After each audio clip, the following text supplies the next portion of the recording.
अगर आप महाकुंभ घूमने आए हैं और संगम के तट पे स्नान कर लिए हैं, थोड़ा बहुत मेला भी घूम लिए हैं, तो आप जो है डिजिटल महाकुंभ अनुभूति केंद्र ज़रूर आइएगा, जो कि लेटे हुए हनुमान जी के पास है।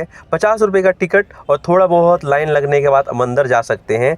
और यहाँ पे दिखाया जाएगा आपको समुद्र मंथन से जुड़ा हुआ मूवी, इसके अलावा और भी बहुत कुछ। लेकिन अगर आप ये नहीं कर पाते हैं तो आप इस वीडियो में वो पूरा मूवी देख सकते हैं, आपको मज़ा आएगा। सृष्टि के प्रादुर्भाव के साथ ही प्रकाश अंधकार, सत्य असत्य और धर्म अधर्म का शाश्वत संघर्ष भी आरंभ हो गया। ये कथा भी ऐसे ही एक संघर्ष की है, जिसने एक मूल धन्य परंपरा को जन्म दिया।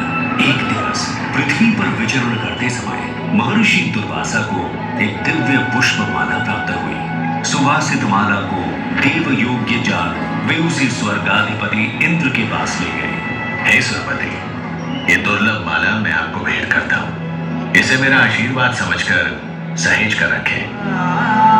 परंतु इंद्र महर्षि के आशीष का मान न कर सके और अहंकार के प्रमाद में उन्होंने वो माला ऐरावत के मस्तक पर रख दी। पुष्प गंध से असरज ऐरावत ने माला धरती पर फेंक दी। दम्भी इंद्र, मेरा ऐसा घोर अपमान, जिस धन ऐश्वर्य पर तुम इतना इतराते हो, मैं वही तुमसे छीन लूंगा। मैं इसी क्षण तुम्हें और तुम्हारे लोग को श्रीहीन होने का श्राप देता हूं। एवमस्तु। ऋषि श्राप के प्रभाव से देवताओं का वैभव छीन गया। तीनों लोगों में हाहाकार मच गया। देवों की शक्ति क्षीण होते ही दानवों ने देवलोक पर आक्रमण कर दिया। घोर देव असुर संग्राम के पश्चात स्वर्गलोक दानवों के अधीन हो गया। पतित पराजित देवगण त्राहिमाम करते श्री हरि विष्णु की शरण में पहुंचे। प्रभु, तीनों लोगों पर संकट है, हमें इस श्राप से मुक्ति दिलाइए। देवराज, इस संकट का समाधान सागर मंथन है, परंतु मंथन तभी सफल होगा जब देवता और दानव मिलकर प्रयास करेंगे। ये कैसे संभव होगा नाथ? सृष्टि के कल्याण हेतु इन दो परस्पर शक्तियों को साथ आना ही होगा। हरि आज्ञा से मंथन आरंभ किया गया। मंदराचल पर्वत को मथाने और नाग वासुकी को नेति बनाकर दानव और देव समुद्र को मथने लगे। मंथन आरंभ होने के कुछ समय बाद ही हर ओर अंधकार छा गया। भीषण ताप से सब झुलसने लगा। हे ईश्वर, ये कैसी विपदा है? ये हलाहल विष था, जिसकी भयंकर गंध और ज्वाला से सब नष्ट होने लगा। और तब जीवों की करुण पुकार सुन पशुपति महादेव प्रकट हुए। यदि इस विष को नियंत्रित नहीं किया गया तो प्रलय सुनिश्चित है, परंतु मैं इसकी एक भी बूंद को इस सृष्टि को छूने नहीं दूंगा। महादेव ने विष को अपने कंठ में धारण कर लिया। इस कारण उनका कंठ नीला हो गया और वे नीलकंठ कहलाए।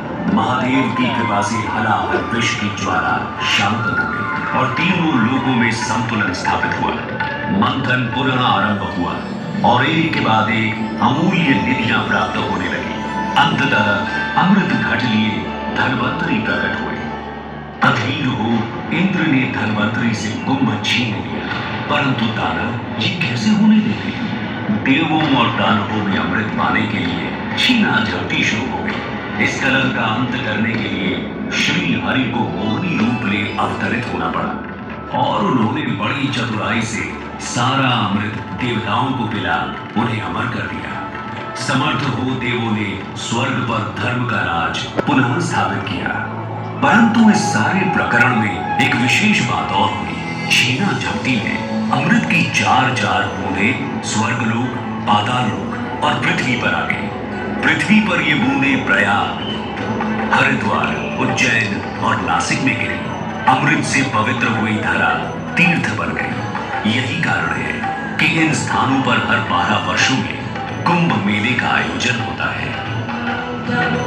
समय की अनंत धारा में ये परंपरा अनादिकाल से चली आ रही है। महाकुंभ मेला 2025 में आपका स्वागत है। आइए इस अद्वितीय आध्यात्मिक अनुभव का भाग बने।